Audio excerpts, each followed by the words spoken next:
Tony Blair and former French President Jacques Chirac signed a declaration, which called for the creation of a European force of up to 60,000 troops.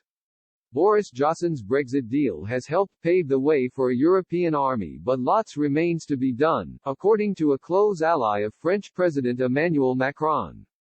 French MEP Nathalie Louiseau, who is a strong ally of Mr. Macron, has told an Institute of International and European Affairs (IIEA) that the UK's exit from the European Union has cleared the way for progress towards greater EU military integration. She argued Britain had never valued moves to craft closer military ties with Brussels but would remain a key partner for the bloc in terms of foreign policy and defence going forward. Prior to Brexit, the UK was linked to a series of EU military structures including the European Defence Fund, Common Security and Defence Policy (CSDP), and the European Defence Agency and Permanent Structured Cooperation (PESCO), which some critics see as the beginning of an EU army.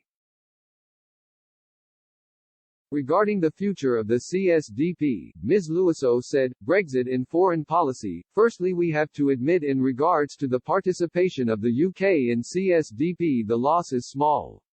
The CSDP was never really something the UK really owned or really valued that much. There were few staff or military from the UK in the CSDP missions, they were reluctant towards efforts like European Defence Fund or PESCO. I am pretty certain that we have made progress on European defence because the UK was leaving the European Union, but there is a lot that remains to be done.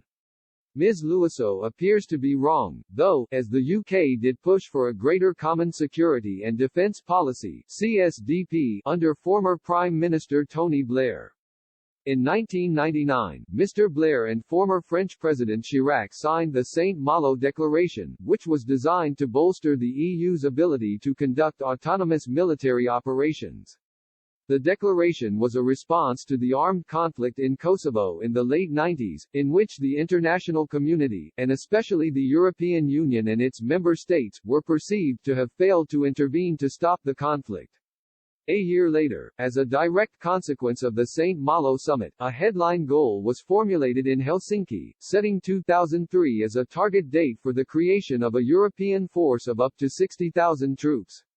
In what Mr. Blair described as a new era in our military partnership, the former Prime Minister went out of their way to reassure Washington that the NATO alliance remains the cornerstone of their national defense. President Chirac claimed there will be no negative consequences for NATO. Mr. Blair also dismissed conservative warnings of what he called a single European army.